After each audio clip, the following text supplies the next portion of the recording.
Hello, everyone. Welcome to our Spiritual Spotlight series. Today, I am joined by Dr. Tsai.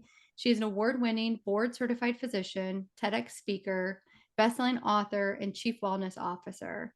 Drawing from her extensive training at Ivy League institutions and clinical experiences in internal medicine and integrative medicine physician, she recognized the impact of chronic stress on the body and transitioned her entrepreneurship to do more than prescribe medications as a band-aid. Her unwavering passion lies in taking an integrative mind, body, spirit approach to wellness and advocating for women's health and well being to thrive. Thank you so much for being on the Spiritual Spotlight series. I'm so happy you're here. Thank you so much for having me. I'm excited. Me too. So, as being a board certified physician, can maybe you tell us about a moment you realized that you need to transform for maybe conventional medicine to more of a holistic, integrative approach? Absolutely. So I want you to imagine waking up one day not being able to see, because that's what happened to me. What? Holy And moly. that's what I talked about in my TEDx talk on Yeah. body intelligence. And basically what happened, this was more than 10 years ago. I Mhm. was still in medical training. I was working nights, working super hard. All the stressors were catching up to me. And I remember waking up and the whole room was dark and blurry. Tried putting on my glasses, my contacts, nothing changed. I went to see the optometrist right Mhm. away, and then they couldn't give me answers. So my prescription increased threefold overnight. But I went and then they just gave me a new prescription and they were Mhm. like, okay, well, there you go. And then they told me to go see the ophthalmologist. Right. And I went to see them and then got labs done, and then everything was fine. And But so yet it you was still couldn't see so, very well. yeah, my prescription was still completely off. And so it was totally confusing and terrifying. Yeah. And as a physician, I was trying to stay calm to diagnose myself. But when a doctor looks at you and is like, well, this is interesting, you're like, Wow. you don't want to be interesting to a doctor in. No, you do not. That's a loaded term.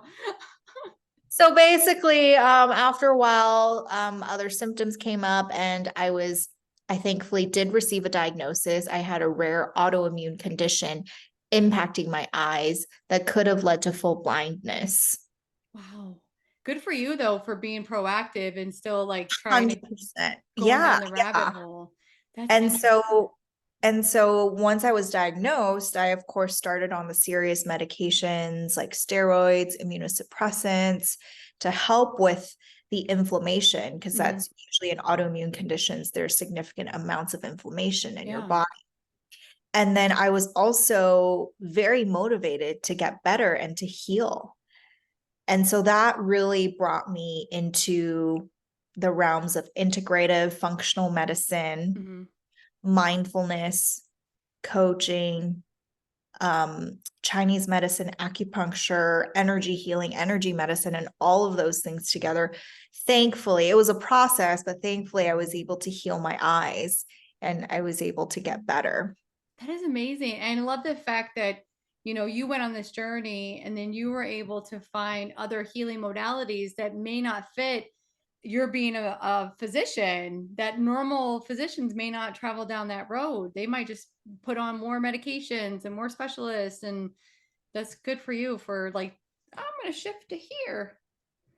Yeah, I think for me, and what I talked about in my TEDx talk was that the quick fix is not a fix Yeah. in terms of our health and wellness, right? I think when you're in acute stressful situations, of course, we want to stabilize, take the medications, whatever it Yeah. is.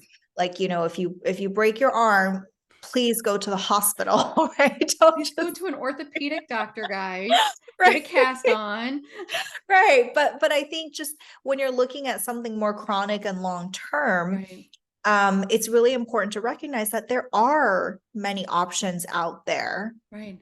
and it's not one size fits all, but you really need to assemble a team Hmm. and to have people who are there to listen and to support you so that you can really get better and heal. That is amazing. So let's talk about your TEDx talk. It's on body intelligence and it's got a lot of attention. Maybe what is one of the core messages you want people to take away from it, and how can we all be better at listening to our bodies? Yeah. So I think for me, with the talk, it was really about how our body has its own intelligence and wisdom. And I always think that our body is always talking to us and communicating with us. But because we live in such a busy, hectic world right now, and so many things are coming at us, it's very hard for us to slow down and to pay attention and to hear these messages. And so I really encourage people to take time to build in the habits to pause and to really reconnect with yourself, with your body, whether it's through mindfulness, breathing practices, exercise, activity, things like that.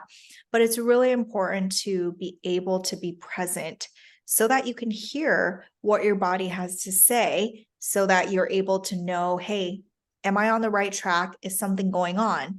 Right? Because even though for me, it seemed like this condition happened overnight, where I just woke up one day.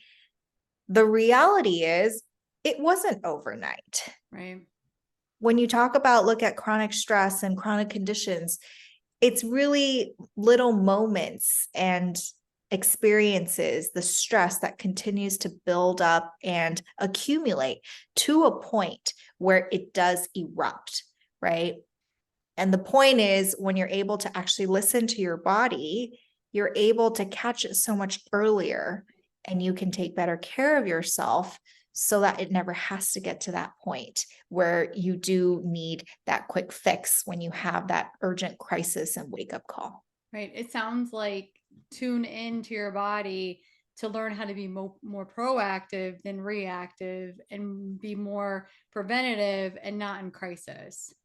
You Absolutely. know, and I love the fact that you're certified in Reiki, emotion code, EFT, theta healing, all of those modalities, and you're an energy medicine practitioner. Like, those modalities are so, so important right now to so many people. And I'm sure that this is something that you believe in. Like, our thoughts create our reality. Everything gets embedded into our cellular tissue. Like, what fascinated you about learning about those other healing modalities? Yeah, it's interesting because I grew up in Taiwan, and I actually did not grow up with any religion or Interesting. spirituality, so to speak. Yeah. Um, if anything, maybe slight Buddhist tendencies just Hmm. with the teachings. But I was not a religious or spiritual person. And so I think it was really in my healing journey that I felt like I was searching for answers Mm. and really feeling drawn to certain things and areas. And I think it was finally when I was able to really listen to myself, my soul, and have that deeper meaning and purpose Hmm. that really drew me to a lot of these modalities Yes. that aren't necessarily mainstream, but are very much effective and important in our well-being. Well, even just like EFT, like the tapping, like getting the statement and being able to tap that energy kind of out of you. I mean, you don't even have to be spiritual for that to, you know what I mean? Like, I find these modalities that, like you said, they're not really mainstream, but they're so transformative for so many people. Like, do you now, like, cuz I know you do talks, you have a book, coaching, like, do you do any like one-on-one type of clients where you work with them and kind of help them through this? Yes. So I work with clients in many ways, definitely one-on-one and also in group programs, Nice. retreats like that. And definitely, I think that clients are they're always in shock, especially the ones who are new to a lot of these modalities. I remember my clients, some of them being very skeptical about things like EFT and energy work. But then it works. Right. And so they're like, okay, well, I don't know what this is, and I feel silly, but I'm gonna just do it. Just gonna tap it. And then it works. And then they've since become believers. And so I think part of it is really I'm grateful to be able to be a guide and a Yeah. resource and to really help introduce people to some of these amazing modalities and methods and tools for people. Absolutely. And I think the fact that you're also a physician, you're a board certified physician, to be able to say, look, I'm a physician and these things work. Like, I think that just holds so much weight to, these other modalities, like having a doctor say, no, it works. Come on, guys. Yeah, it You know? does. And I think one thing I mentioned in my TEDx talk was Mhm. that it's a lot of times I think people have very extreme views of healthcare and wellness. Yes. They might be on one end only about Western medicine and Yes. medications, or they're on the other side where it's like only alternative. You know, I It's mean, so true. whatever random thing that they've whatever seen or Leeches read. on my body will get the toxins out. I'm sorry. I mean, My whole point is like, look, why do we have to choose? right. Because there are so many things that work and we fall along a spectrum. Right.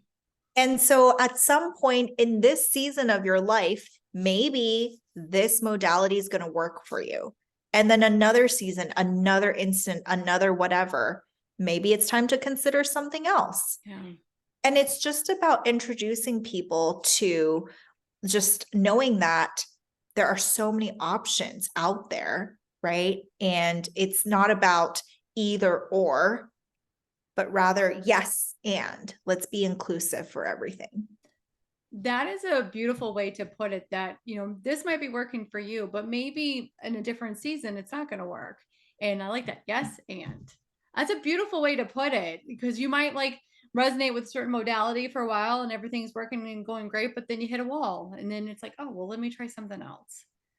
Yeah, I think I definitely see that, especially with a lot of professionals, high achievers, executives. You know, we like that things work, Mm, right? And we build in the habits, we keep going, but sometimes things just shift, and unfortunately, it's not always going to be the same. And so it's really important to still stay open-minded to other ways and yeah. methods too. So I'm intrigued by your book, So Much Better, Life-Changing Strategies to Develop Calm, Confidence, and Curiosity to Become Your Own Success. I love the cover. I love it all. Can you maybe tell us about the book and maybe some life-changing strategies that our audience can apply right away to develop more calm and confidence? Absolutely. So the book is a best-selling self-help book, Love it. and it's based in mindfulness. Oh, I And love that. the So book important. So I wrote important. the book because after coaching many clients, even though they come from different backgrounds, experiences, I kept seeing the same things come up again and Mm, again. And I realized I really wanted to put together a very simple, accessible, practical resource for people as a starting point. mm, And so in it, I share many different tools, strategies for people to start on this process to mindfulness and to really improving their overall well-being so that they can feel so much better. And so I break it down into calm, confidence, and curiosity, as in the three pillars. And so calm is, and if you really think about it, calm is really about regulating your nervous system and is about working with your body. So a lot of the tools I bring in there are related to that, things mm. like breathing and such. And then with confidence, it's really about how you show up and who you are, your thoughts, your beliefs about yourself. So it's about working with your mind Yeah. and having the tools around that. So that's about that pillar. And curiosity is really about connecting to the fun, bringing the playfulness back, and connecting to your soul and your spirit. So there are various practices and strategies in that pillar as well. So it's really taking this holistic mind, body, spirit approach through the lens of mindfulness, being present and aware in your life so that you can feel and be well. That is beautiful. I would say that so many people right now need to read that book and implement the three pillars. Because I mean, right now it's just, we're in this hustle bustle, this like increase, like feels like increased stress. That's definitely you're working Totally. on to help people to reduce stress. And like, do you find that a lot of your clients are coming to you like they're completely like burnt out and oh my goodness, I need your help? Yeah, I think so. I'm glad that we're having more conversations around mental health, especially though, Yes. because I think that in the past, people were just struggling in silence. And Yeah. I know, especially in being a physician myself Mhm. and having many contacts in the physician community, physician suicide rates are actually very high. And also addiction. Yeah, and Yeah. and it's really unfortunate, and I think that the more we have open conversations about stress, burnout, well-being, the better, right? And it's important for people to realize that they're not alone in whatever they're going through and that there is support, there are resources, and to really find that community to help. I would completely agree with you. As somebody who runs a doctor's office, and we see pediatric, we have internists and pediatricians, and I can't tell you how many young patients struggling with mental health issues. And I feel like if when parents read your book and implement these three pillars, that can be a ripple effect down to the kids and to help them. All right, let's be calm. Let's be confident. It's so important. Absolutely. I wish they taught us this stuff in school. Same. Like I honestly, it's you brought up a very valuable point. Like we're definitely right now in a mental health crisis. Like I have never in my life called mobile crisis as much as I have, get somebody set up with psych as much as I have, get people set up with counseling. And thank goodness we actually have an integrative, mental health counselor within our office. But if we didn't have that, months, months, I know. months. It's really unfortunate. I think just our healthcare system in the US is so broken in Yes. many ways that unfortunately it's really not able to provide the support and care that Yeah. people.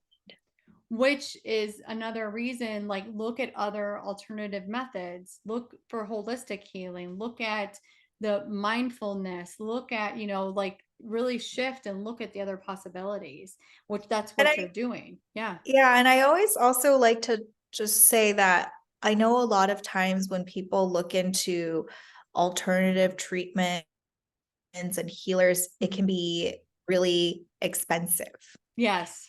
because they don't accept insurance and Right. things like that. But I think that even then, there are so many resources that are available these days, right? Through podcasts, books, courses. YouTube.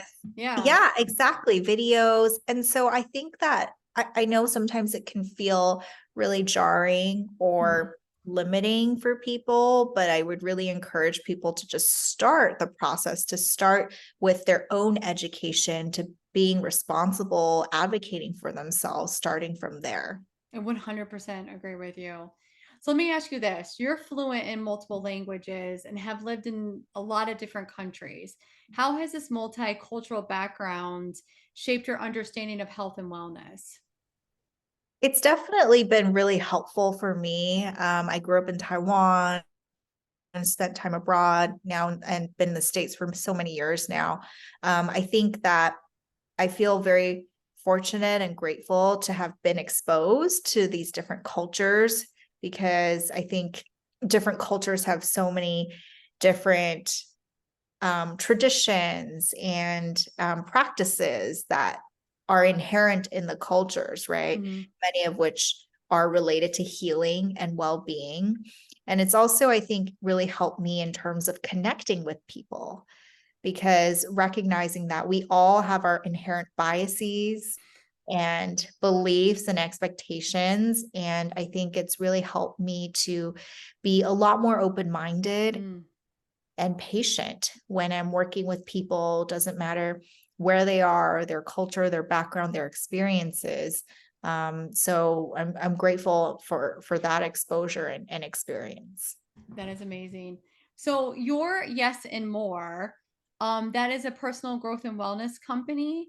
Can you maybe tell us about some of the programs that you offer? Definitely. So I started Yes and More because I wanted to help people say yes to themselves and more. That I love that. And so I help people in many different ways. Hmm. So usually I work with leaders, executives, entrepreneurs Hmm. through direct coaching, whether it be one-on-one, group programs, retreats. I also help organizations with corporate wellness and doing consulting, bringing in a lot of these practices to help organizations prioritize workplace well-being, right? Because we see that the happier, the healthier team members are, the better they do, the better they perform, Oh, profitability goes up, retention goes up, all of those things. And so it's really all connected. So I do a lot of training, speaking in that realm as well. that is amazing. I work for a corporation and I'm just thinking about what you just said. I'm like, wow, that would be really amazing to have that kind of education. We get, emails from our health insurance company and they do like challenges, but it doesn't feel vested in my health and well-being. Yeah, and that's exactly it, because I would be doing a lot of these talks for corporate, and then especially in the day of, right, for Yeah, the couple of days and whatever, and everyone's like feeling great, inspired, right? Like low stress, they're relaxed. And then I realized that in order to really have long-term sustainable impact and growth, yeah, it really needs to be more immersed in the culture, in the organization, starts from leadership, and it really has to be fully aligned, right. right? It's not just about outsourcing it to a group of benefits. I mean, sure, those can be helpful, but again, I think that it takes this very holistic approach, and it's about really bringing in the expertise, the experience, working with everybody on the team to Mhm. really improve the culture so that team members, it doesn't matter where you are in the org chart, Right. that you feel safe, that you feel supported, and that you have the tools to be empowered to be your best. That sounds amazing. Like in working in a corporate environment, like something like that, I feel like you said, it needs to be, invested by leadership and all the way down. Like they need to really truly believe in this and that it's going to work. I can imagine so many good outcomes for your clients. I'm just like, I just love that. I want to sign myself up. We'll talk after. Yes. So let me ask you this. What is maybe your ultimate vision for the impact you'd like to make in the holistic health and wellness community? That's a big It is question. a big question. um it's interesting because I think that my answer continues to shift Yeah. as I continue to evolve and shift. And I think this is the journey of entrepreneurship. Yeah. I think years ago, I would have said, just to make a big impact, right? And now it's through after working with different types of people, organizations, it's like Yeah. you get a little bit more clear, but you also go a little bit different in other ways. And so I really think about big picture, really building a trusted leading wellness brand that helps educate people and to empower people to advocate for their own health and well-being through taking an integrative, holistic mind, body, spirit approach. Well, I love that mission.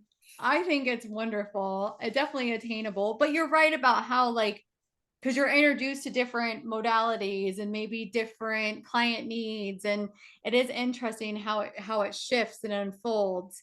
But the, like, your ultimate goal is to help people, and that's what you're doing now, which is amazing. So if anyone is interested in either booking a session, um buying your book, I'll make sure to link your TEDx talk to this. What is the best place for someone to go to? Absolutely. So, well, everyone's welcome to follow me on social media. My handle is at Cindy Tsai MD, CINDYTSAIMD. I'm primarily on LinkedIn and Instagram. Nice. And then make sure to join my mailing list where I send out free weekly tips. So you can sign up on my website at cindysaimd.com. And yes, check out my book. It's called So Much Better. It's available on Amazon, Barnes and Nobles, all the major retailers. And yeah, I'm happy to be here as a resource and to connect with people and see how I can best support. I love that. So before we wrap up, because I do like to try to keep this lighthearted, could you maybe share a funny or unexpected story from your journey in the wellness field, In the wellness field. or in the holistic field, in any field?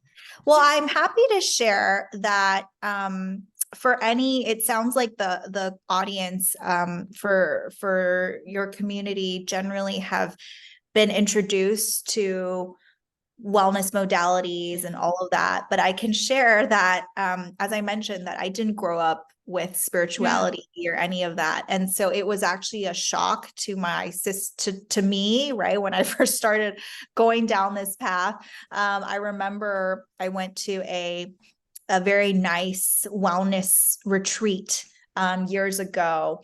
And basically, it was one of the places where they'd have classes and all the things. And I signed up for a class. The very first class I went to was a crystal meditation class. Did you have to hold a crystal and meditate with Yes. this? And it's so funny, Rachel, because I had never even come into contact with crystals before then. I love this. I'm sorry. This is amazing.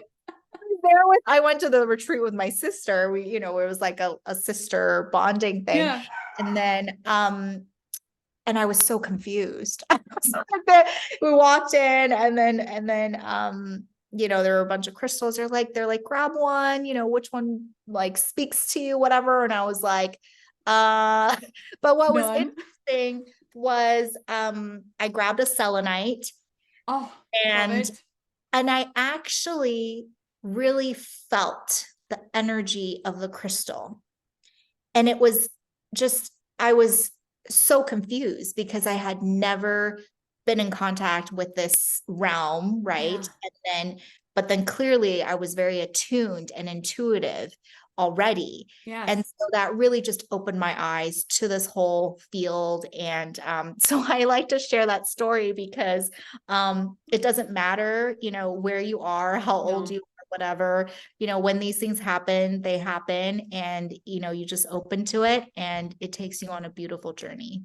I love the fact that you picked up selenite because that's such a cleansing stone. I love that. Right. And like connecting to the divine and all of Right. that. Like she's like, Yeah. girl, I am ready to go. Like, open me up. I love that. Well, Dr. Cindy Tsai, thank you so much for coming on this Spiritual Spotlight series. I am definitely excited to learn more from you. And I know all of listeners are looking forward to use you as a resource for sure. Thank you so much.